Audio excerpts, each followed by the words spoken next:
Depois de 9 horas tocando funkão no talo, o pessoal aqui na churrasqueira do condomínio parou a festa e eu vou poder gravar o Respostas Radicais de domingo. Claro que eu tô gravando 9h30 da noite, então se eu tô com um cara de cansado, porque eu tô mesmo, e depois de ouvir 9 horas do pessoal tocando funk, a minha sanidade foi para lugares, mas ainda assim eu realmente gosto de fazer esse quadro. Vamos lá, Respostas Radicais.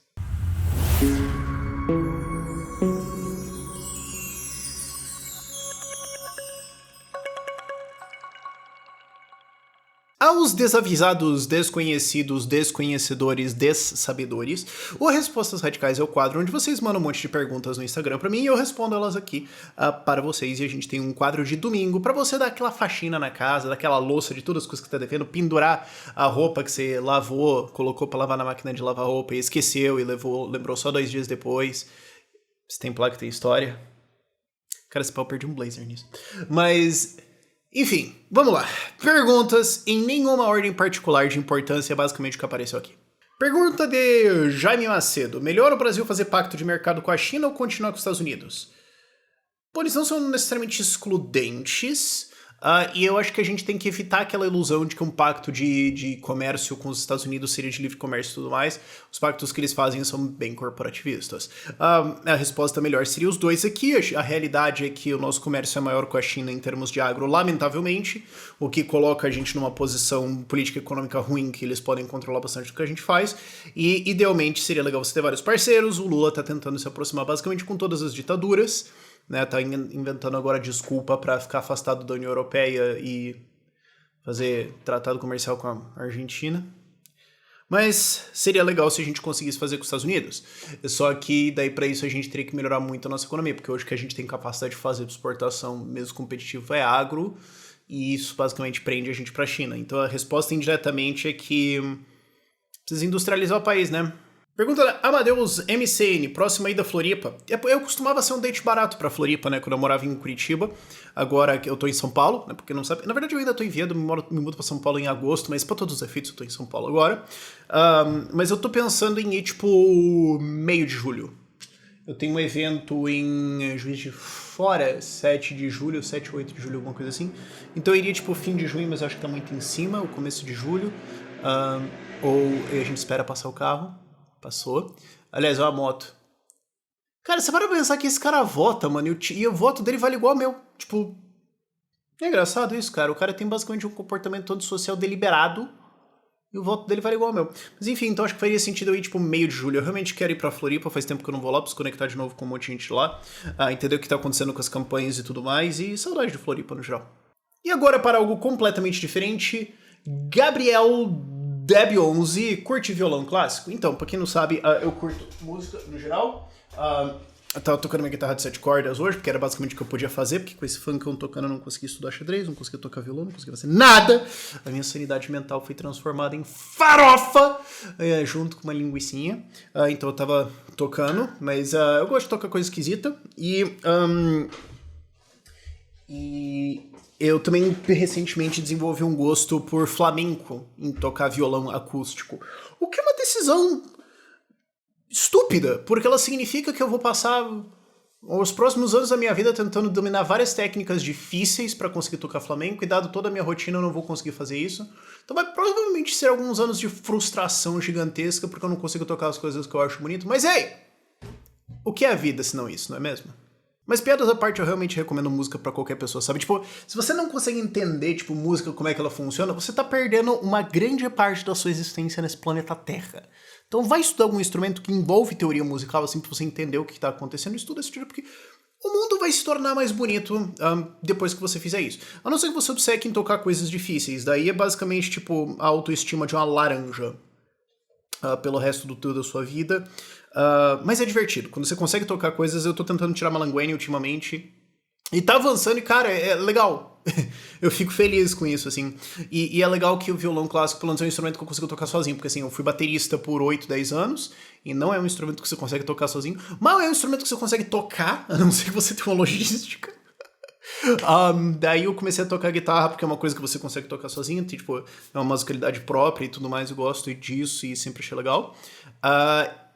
Mas violão também é legal porque, assim, é portátil, tipo, né? Se eu for levar minha guitarra de 7, eu precisaria de, tipo, um amp com capacidade de lidar com a sétima corda, que é um pouco mais complicado, mais os pedais e tudo mais, ou seja, isso não vai acontecer.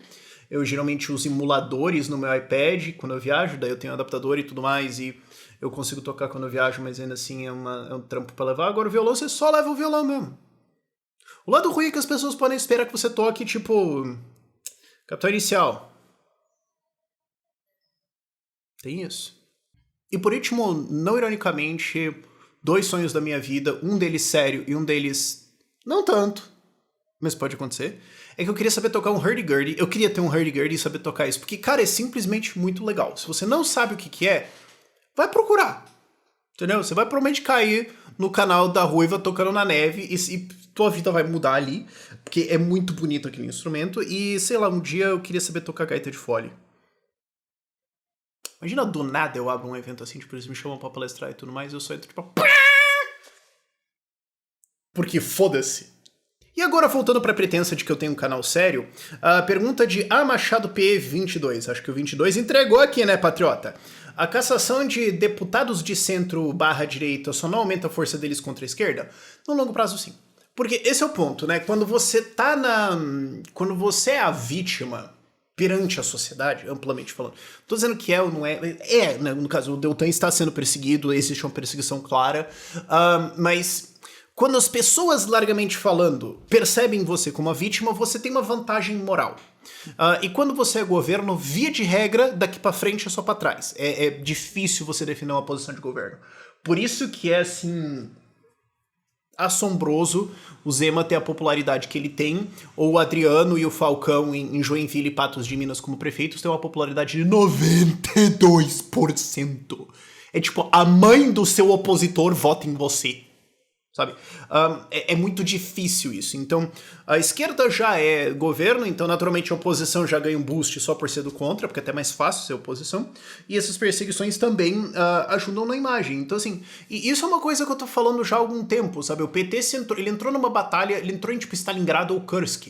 Tipo, você tem que atacar, você tem que sair na ofensiva, você não tem nenhuma escolha. E quase certamente você perdeu e acabou e não tem o que fazer, e agora você vai ser amassado. Eu acho que é isso aos próximos anos aí. Então, é lamentável o que tá acontecendo, mas a gente precisa usar isso pra virar em cima dos caras. Pergunta de Rodrigo G. Paula. Por que não aparece mais na bolha Bitcoiner? Você seria muito valioso por lá. Porque eu tenho uma ideia estúpida. E ela é estúpida, tipo... de que eu só deveria fazer os conteúdos que só eu posso fazer, ou os que estão num vácuo, sabe? Então, tipo, já existem vários criadores de conteúdo cripto. Então, assim, eu sou patrocinado pela Bitpreço aqui, eu vivo falando dela nos assuntos que são sobre isso e tudo mais, mas como já tem um monte de gente fazendo conteúdo sobre cripto, bastante, se dedicando, se afundando nisso, e eu acho que é um assunto que você precisa estar, tipo, constantemente imerso nele pra não falar merda, eu pulo ele. E aí você pensa, mas Rafael, mas seria uma decisão inteligente você ter uma playlist de tipo introdução ao Bitcoin, porque vai pegar muita gente, o canal já tem uma certa projeção e tudo mais, então se você pegar isso você traria um público novo e tudo mais.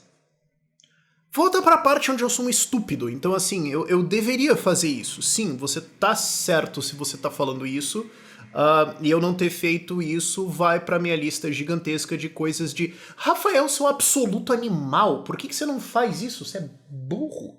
E a resposta é sim. Mas no geral, como eu falei, já tem muita gente que produz conteúdo de cripto, especialmente, tipo, cara, eu nem entraria nas altcoins. Tipo, nossa, nem ferrando, sabe? Mas tem gente que já produz muito conteúdo disso e, como eu falei, eu acho que é um negócio que você tem que se afundar bastante e eu não tenho espaço pra botar o volume de horas nisso aqui tudo. Então, assim, eu acho que eu conseguiria fazer uma coisa introdutória, eu acho que eu conseguiria fazer alguns conteúdos talvez intermediários, mas não muito além disso. Divisão do trabalho, sabe? Pá, isso aqui é legal. Paz. Eu preciso voltar a soltar mais um encapistão aqui mesmo, né, cara? Isso é uma das coisas que eu tenho me batido sobre ultimamente. Lauro.Jordan, de que forma você imagina o conflito entre grileiros armados e indígenas disputando terras no encapistão? Vamos lá. O que libertários defendem como terras indígenas? Porque hoje, eu já falei isso em vários vídeos, mas a gente tem que repetir as coisas. Hoje, o que é uma demarcação indígena? É um museu de pobreza. É uma ode à infantilização constante dos indígenas. É falar assim, Aqui vocês vão ser pobre pra sempre. É isso. Podemos desenvolver atividades econômicas aqui? Não. Mas a terra tem riquezas, podemos usar elas? Não. Não, mas a terra é da gente. Não. É isso. Em essência, hoje é isso que é o tratamento de indígenas no Brasil. O que libertários defendem? Dá terra pros caras. Ponto. Com todos os direitos. Com todo o direito de exploração. Com todo o direito de fazer o que quiser. Ah, mas e se eles então quiserem vender os direitos minerais para exploradores entrarem lá e eles vão ficar tipo fuzilionários? Belo e moral. Belo e moral. Se eles quiserem fazer exploração econômica, faz. Se quiserem transformar na capitão, faz. Se quiser fazer uma puta cidade, faz. Ah, queremos fazer uma puta mineração, faz. É deles. Tipo, novo slogan, sei lá, libertarianismo é a ideia de que indígena podia ser rico se ele quisesse. Não sei. Se eu tivesse não cansado, eu provavelmente teria um slogan melhor que isso, mas... Então, assim, o que você teria nessas terras? Exploração econômica, desenvolvimento econômico deles, e então a capacidade de defesa. Então, até porque, tipo, se grileiros estão entrando...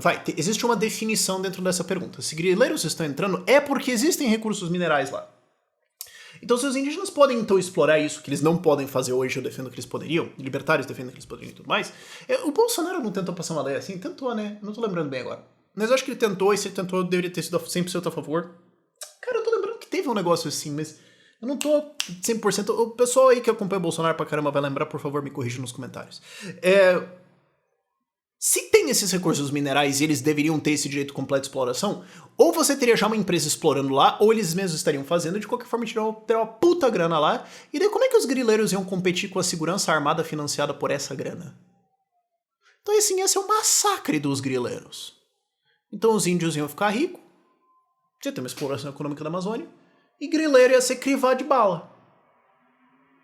Eu acho que assim, se a esquerda entendesse isso, cara, eu ia bugar 1/3 deles no mínimo.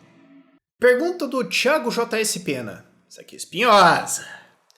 O Nordeste vai ficar mais atrasado em relação ao restante do Brasil com a esquerda aqui e a direita no eixo sul? Eu tenho 2 correções para fazer aqui. Primeiro, essa pergunta deveria ter sido Nordeste e Norte. Nordeste é a pobreza que todo mundo lembra. Norte é a pobreza que todo mundo esquece. O Norte tem... Assim, dos principais problemas, tipo falta de saneamento, educação ruim, criminalidade e tal, eu acho que, tipo, homicídios per capita, eu acho que o Norte é menos pior do que o Nordeste. Em todas as outras estatísticas, eu acho que o Norte ganha. E todo mundo esquece dos caras. Ou assim, não, porque no Nordeste tem as famílias políticas que controlam a cidade. Pois é, no Norte você tem uma família política que controla, tipo, 9 cidades. E tem muito espaço lá. Então, assim, os caras te matam e te enterram mesmo, sabe? Então, toda vez que alguém fala assim de coitado dos Nordeste, eu falo, não, o Nordeste de fato tem as suas dificuldades, é muito pobre, e o Norte também, vamos lembrar dos caras. Segundo,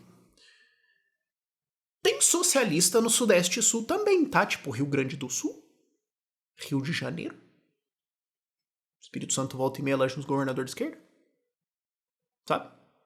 Então, assim, né? Paraná já elegeu o Requião. Santa Catarina se garante. É um ancapistão ali, cara. Qualquer coisa nós botamos todos os libertários lá e secessão. Sei lá, esse é o plano C, tipo. Mas o plano B, né? Acho que esse seria o plano B, o plano C de 7 é todo mundo vaza.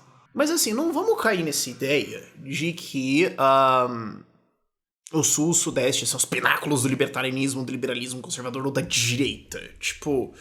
Sabe? Tipo, não, mas o Ratinho Júnior no Paraná... Ratinho Júnior já esteve na base da Dilma. Tá bom que agora ele tá numa visão pragmática de assim...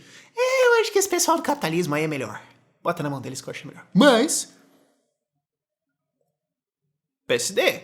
Entendeu? Tipo... Né? Sabe como é que é? Isto posto... Bom, Tarcísio e Zema estão fazendo governos muito reformistas.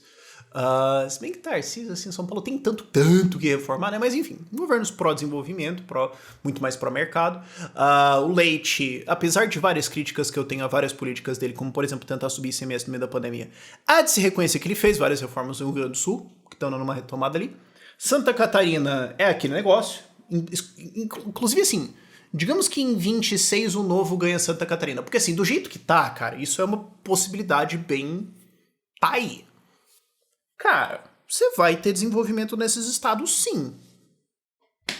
Mais do que os estados no Nordeste que, via de regra, são cooptados por uma política corrupta, que é um relacionamento abusivo. É. Agora, isso significa que o Nordeste, que os nordestinos vão ficar atrás?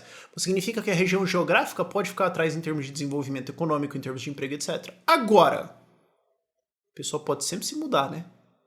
Isso é um negócio que eu falo, cara, que eu acho que assim, eu acho que eu consigo fazer um ponto que tá certo e simultaneamente irritar paulista e nordestino, às vezes. Tipo, assim, parte concorda, mas eu consigo ver como os dois grupos vão ficar putos de eu falar isso. Que eu falo assim, cara, São Paulo tem uma função social no Brasil, que é ser o lugar onde você vai pra subir de vida. Não só São Paulo capital, mas o grande ABC paulista ali. E várias capitais eu acho que também cumprem essa função. Então, assim, muitas pessoas fugiram da pobreza no Nordeste para tentar a vida em cidades melhores, largamente de BH para baixo, e com isso conseguiram subir muito mais na vida deles. Então, assim, se esses estados conseguem fazer esse desenvolvimento econômico, pessoas podem simplesmente se mudar para lá para ir trabalhar. Inclusive, Santa Catarina tem, tipo, um nível de desemprego baixíssimo, então, eventualmente, eles vão precisar de imigração. É, tipo, é um fato da vida. Então, assim, se você tiver mais reformas e mais desenvolvimento no Sul e Sudeste, conforme é possível nesse governo extremamente centralizado que é o Brasil, então os estados do Nordeste saem perdendo, eles vão ficar defasados, mas não necessariamente população, eles podem só ir embora. E eu não tô dizendo para as pessoas assim, esse lugar é impossível, é incapaz, ou vocês são reis. Eu tô dizendo assim, esses estados foram cooptados por uma política que é um relacionamento abusivo de parasitagem descarada. Tá bom que o estado já é uma gangue, mas aí é pior ainda. Aonde que é mais fácil a gente gerar 3 milhões de empregos nos próximos 2 anos? Num estado completamente cooptado por uma corrupção já era? Ou em um estado com várias reformas para a indústria?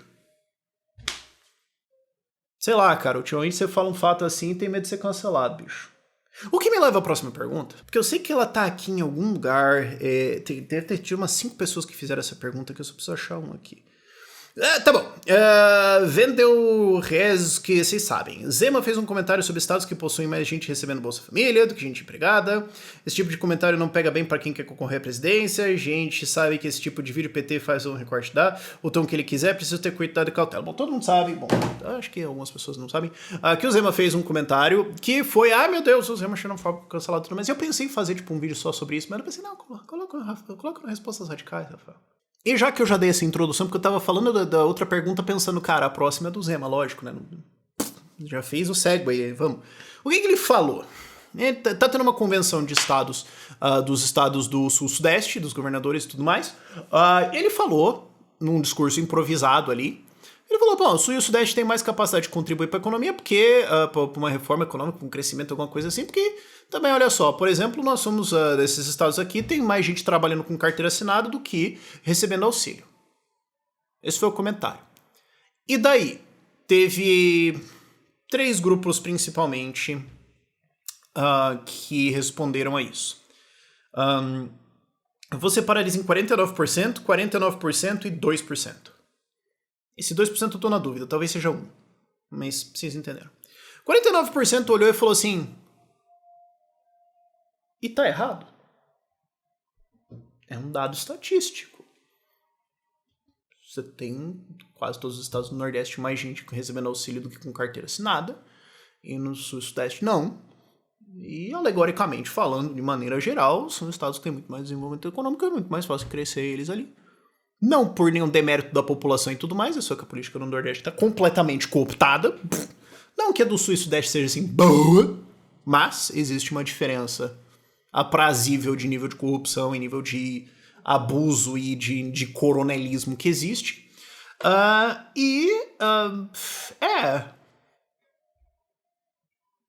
maior parte do PIB tá pra baixo do que pra cima. Algumas pessoas interpretaram isso e falaram, não tá errado. 49% das pessoas olharam e falaram, claramente o nazismo xenofóbico, hitlerista, neofascista, genocida do novo.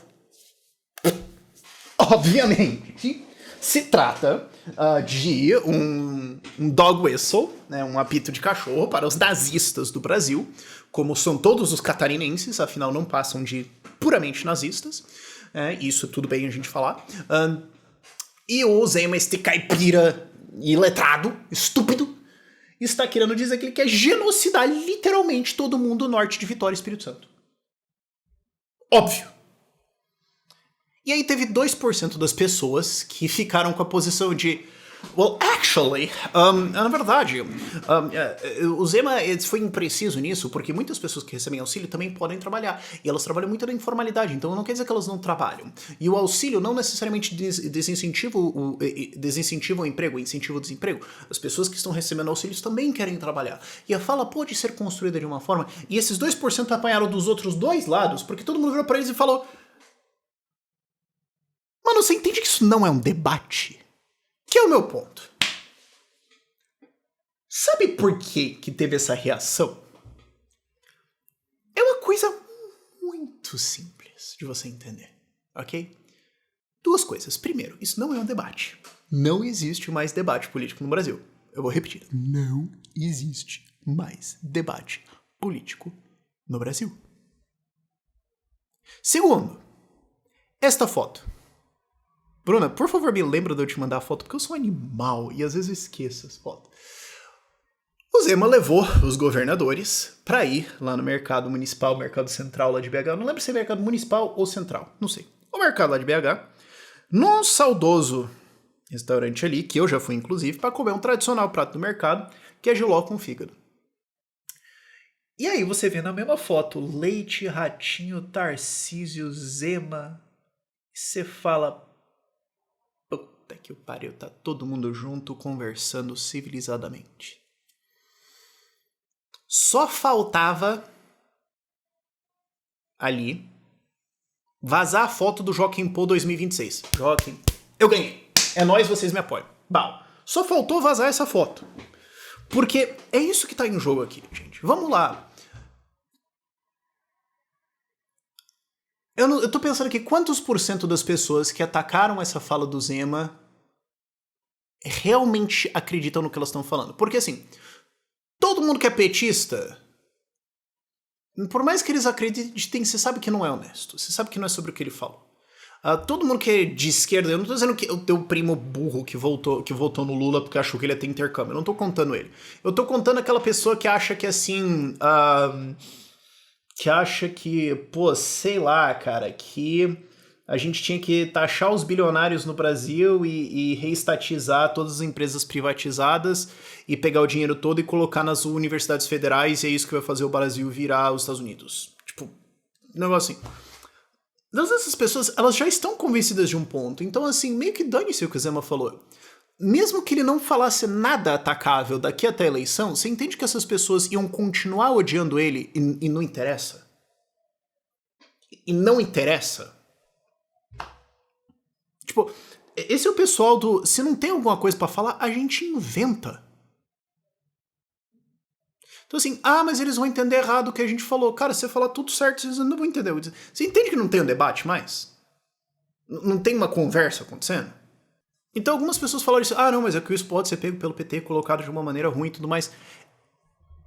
Eles vão fazer isso de qualquer forma, e se não tiver o que falar, eles inventam. Mano, eles inventaram a fake news em 2014, de que a Marina Silva, ao defender a independência do Banco Central, ia tirar comida da mesa do pobre pra dar pra banco, e destruíram a campanha da Marina. Que é ali, assim com eles. Eu não entendo por que alguém tem uma esperança de que esses caras vão ter algum debate ou alguma conversa útil, ou eles vão ter alguma rendição honesta do que a gente tá falando, ou não vão só inventar coisas. Então assim, cara, foda-se tudo que eles acham. E depois tem a galera que pode olhar pra isso e falar... mas foi meio deseducado, né? Tipo, pode ser construído como alguma coisa meio xenofóbica, né? Poxa, seria legal se ele falasse algumas coisas positivas também, né? Isso aqui pode ser, né? Não sei e tal, né? Qual que é o conjunto das ações aqui e tudo mais? E aí você vai ter a gente influenciando essa pessoa pra falar, mano, claramente foi uma fala solta num discurso aqui qualquer e você não pode possivelmente acreditar que esse cara...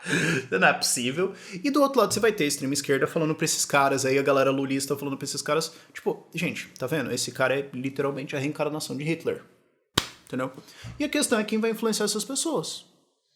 E aí é só usando algumas declarações pouco melhores, fazer uma boa campanha, mostrar os resultados e meio que acabou. Porque o que o Lula vai ter pra mostrar em 26 se ele chegar lá? Crise econômica, crise política, vergonha nacional e um esquema de corrupção. Não que esquema de corrupção seja um argumento para o eleitor brasileiro, lamentavelmente. Claramente o eleitor brasileiro já mostrou que ele não realmente se importa tanto com isso. E eu não tô gostando disso, ou dizendo que por isso então você pode ser corrupto. Eu tô declarando um fato. O eleitor médio brasileiro acha que todo mundo é corrupto e, tipo, ele é corrupto não é argumento, porque o PT sempre vai responder com todo mundo é corrupto e o Zema uma vez tomou uma multa de trânsito em 1902 e isso significa que isso aí é literalmente a mesma coisa do que a Lava Jato. Lógico. E muita gente cai nisso.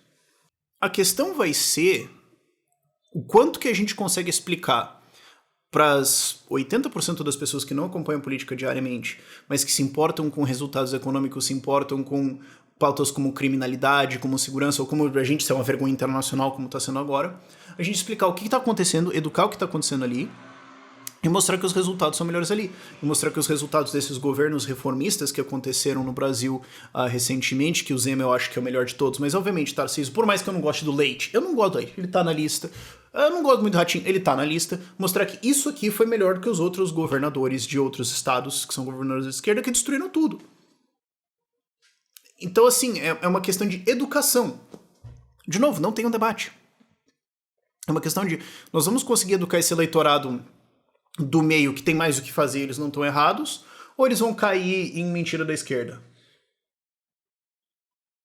Mas eu não me preocupo com o que o pessoal da esquerda vai achar. Cara, a única função desses comunistas e lulistas é ser bloqueado instantaneamente. Tipo, eu não sei porque vocês se importam com a opinião deles, honestamente. E voltando pro negócio que eu falei lá atrás no vídeo, o Adriano e o Falcão têm 92% de aprovação nas cidades deles. O Adriano, prefeito de Joinville agora, e o Falcão, prefeito de Patos de Minas, os dois do Novo. A gente já mostrou que quando a gente pega o executivo, ou quando o Zema pegou, reeleito no primeiro turno passeio, a gente já mostrou que quando a gente pega um executivo, é GG, mano. Acabou. Tipo, não tem muito o que fazer. As pessoas veem o resultado e elas ressoam com isso. Eu acho que é por isso também que é tão importante a gente ter essas vitórias de 2024. Não só nas vereanças, mas em executivos. E a gente vai pegar umas prefeituras por aí.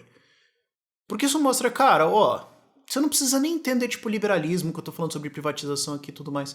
Só olha, tipo, todos os dados e todos os indicadores. Melhorou. Só olha, tipo, Patos de Minas. Melhor cidade em geração de emprego de Minas inteira. Só olha Minas Gerais, tipo, não é só os resultados econômicos. Menor mortalidade durante o Covid. Então, quando a gente tem esses resultados pra mostrar, a gente convence as pessoas, a gente traz a galera.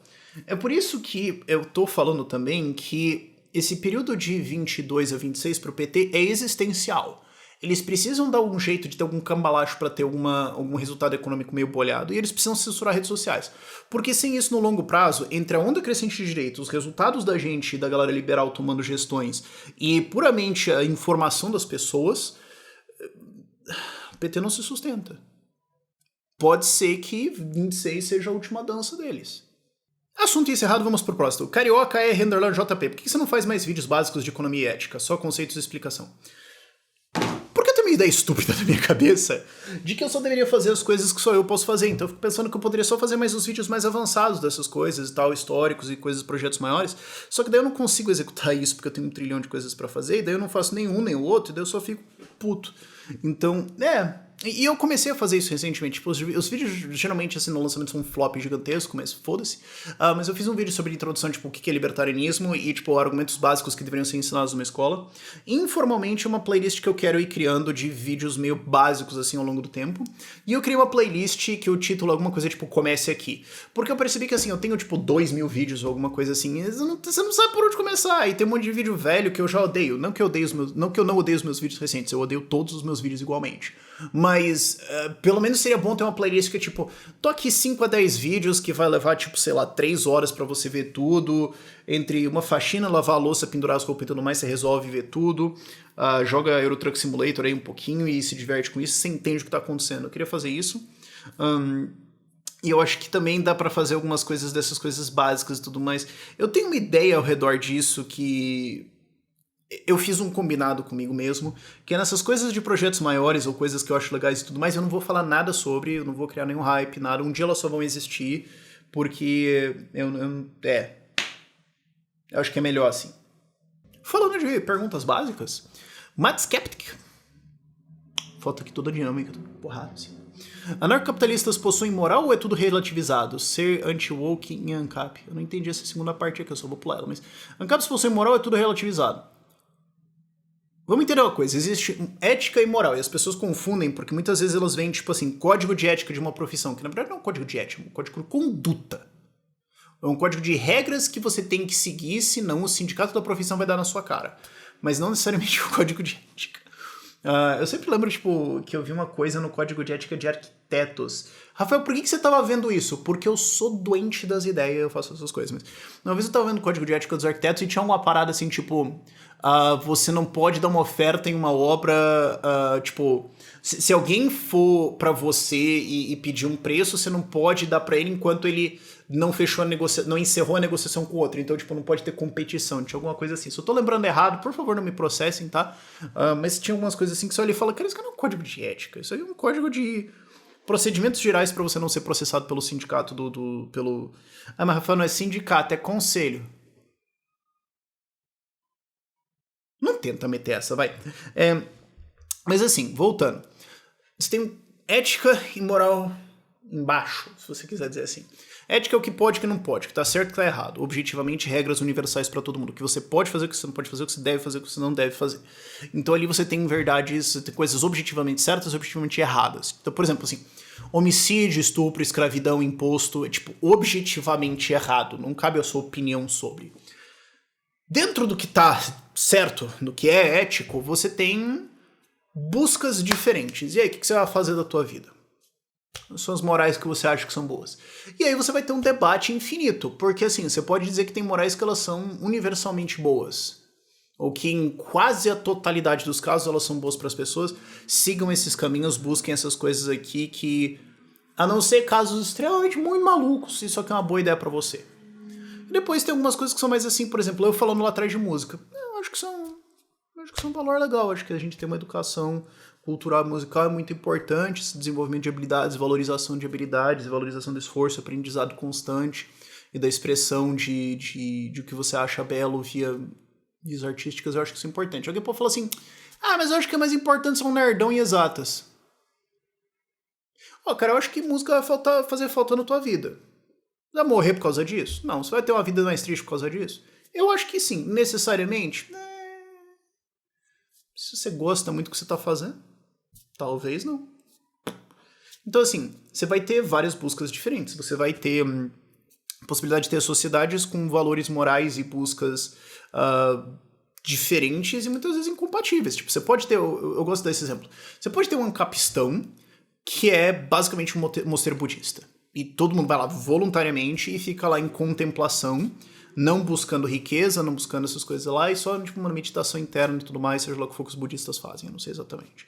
E você pode ter um outro Ancapistão que é assim, só day trader de criptomoeda, e você pode ter um Ancapistão que é o anarcomarombismo, que nós estamos todo mundo aqui trabalhando, ganhando nosso dinheiro pra treinar e ficar grande, e daí tem os powerlifter e a gente zoa os crossfiteiros, pode ser, e a gente... Depois ver se o pessoal do Pilates pode entrar ou não. Não sei, acho que pode ter uma discussão em cima disso. E você pode ter um outro Ancapistão que é só o anarcometal. Você pode ter um Ancapistão que é o pessoal que tenta aí sustentabilidade. Mas todos eles são admissíveis. Aí você pode falar, mas tem uns que assim, se juntar não dá, né? Tipo, você pode ter o pessoal ultra cripto lá e tudo mais. Se quiser juntar com o pessoal do budismo lá e tal. Não sei se pega, né? Acho que dá pau. Talvez seja melhor manter cada um no seu canto.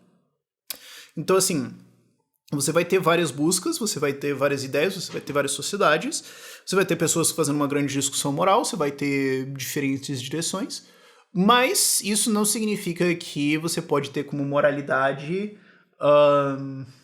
coisas fora da ética, tipo crimes. Pergunta do BP Bernardi. Rafael já falou sobre os estudos econômicos dos escolásticos. Rothbard os prefere muito mais do que Smith. Eu fiz um combinado comigo mesmo de que em grandes projetos eu não vou falar nada pra vocês sobre, um dia eles só vão aparecer. Mas é bom lembrar que existe um livro chamado An Austrian Perspective on the History of Economic Thought, do Rothbard, que ele não conseguiu terminar tudo porque ele morreu, né, lamentavelmente. Mas ele tá pegando toda a história do pensamento econômico, colocando uma visão austríaca em cima, e ele passa, assim, tipo, sei lá, 500 páginas ou alguma coisa assim antes de chegar em Adam Smith. Então, assim, as pessoas têm uma ideia lamentável que o Rothbard quebra na bicuda no livro, de que, tipo, a economia começou com o Adam Smith. Ele falou, não, primeiro que o Adam Smith é uma puta fraude. Basicamente, o resumo dele do Adam Smith é o seguinte: tudo que ele falou que ele tá certo, que tava certo, ele plagiou de alguém, e todas as novas ideias que ele teve estavam erradas. Basicamente, esse é o resumo do Rothbard do Adam Smith, e não tá de todo errado. Tem um pouquinho que você tá exagerando um pouquinho, cara, calma, passa. Mas, assim, tá 70%, 80% certo isso. E você tem economistas muito bons antes, tipo Turgot, Cantillon, são franceses, que você quase certamente nunca ouviu falar. Você tem os escolásticos da Espanha, que estavam um século antes disso falando discussões muito interessantes, inclusive sobre regicídio. Adoro essa história. E fazendo um pensamento econômico bem útil ali na Espanha, não que você seja razoável você cobrar que todo mundo, sei lá, 150 anos depois, deveria saber exatamente os livros exóticos que escolásticos na Espanha estavam fazendo sobre... Não é uma exigência razoável, né? Mas tinha esses pensamentos e via de regra eles estavam mais certos do que o Adam Smith falou depois. Tipo, a teoria de preço, produção, valor, distribuição, empreendedorismo e de comércio do Adam Smith estão basicamente erradas. Tipo, e muitas delas são degenerações de coisas anteriores e muitas delas são degenerações em relação a coisas que ele mesmo ensinava 10 anos atrás. Então, spoilers. Se você curtiu essa discussão como um todo, eu vou colocar o Austrian Perspective aqui na descrição, só tem em inglês, desculpa. Tem de graça no Instituto, no site do Mises Institute, e se você quiser comprar o Kindle também. Acho que o Kindle deve ser alguma coisa tipo 2, 3 pi.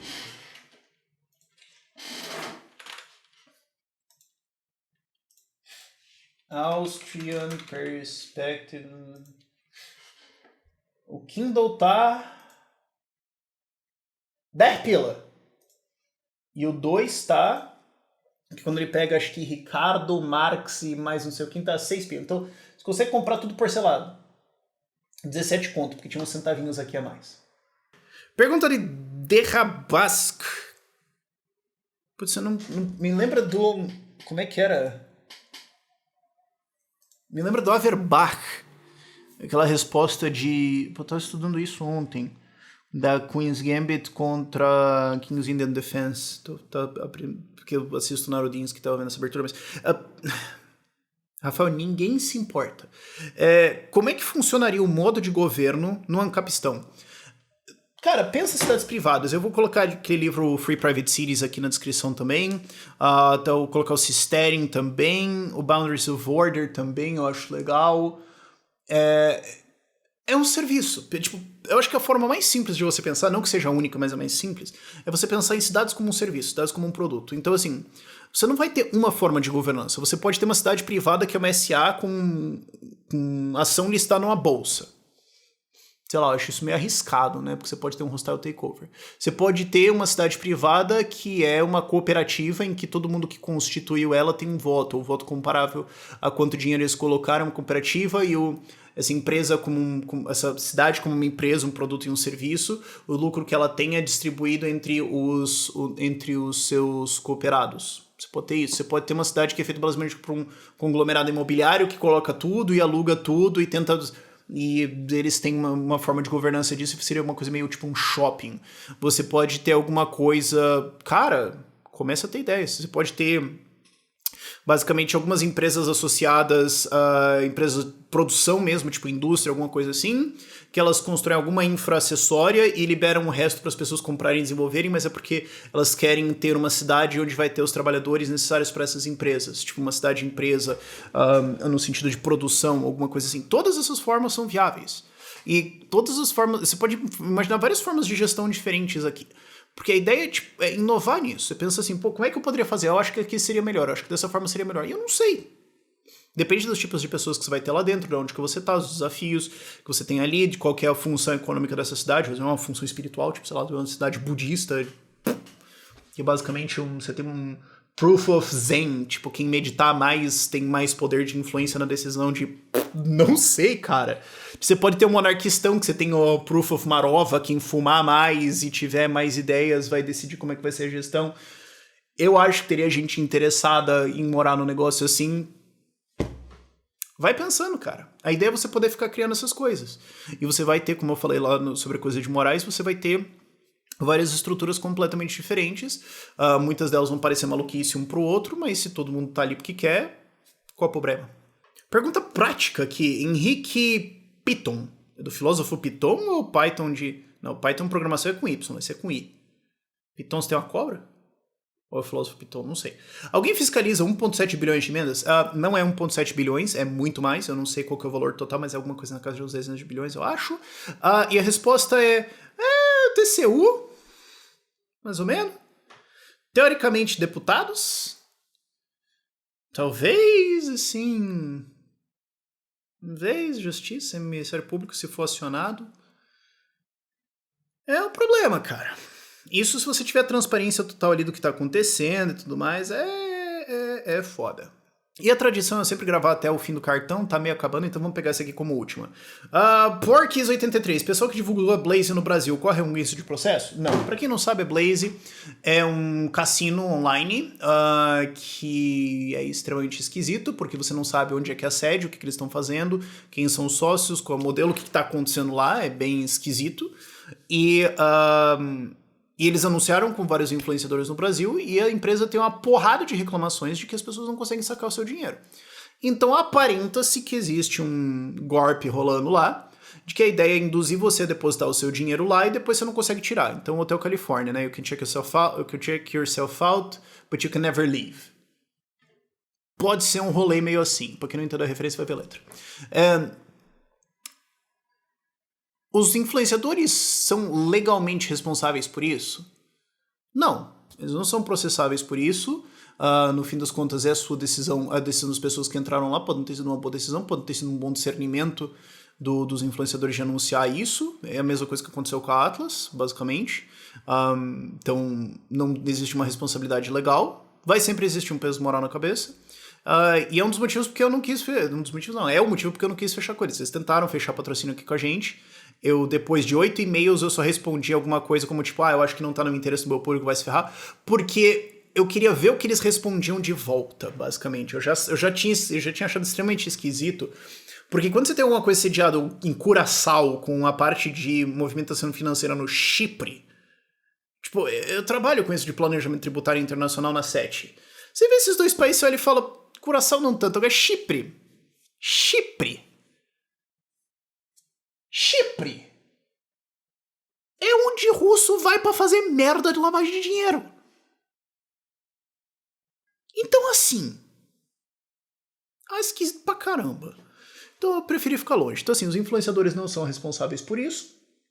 Legalmente. Eu acho que sempre vai ter um peso na cabeça deles. Eu acho que a gente precisa cobrar. E, eventualmente, algum deles vai vazar o contrato, algum deles vai vazar informações, ou empresas que faziam agenciamento vão vazar alguma informação, eventualmente pessoas vão falar.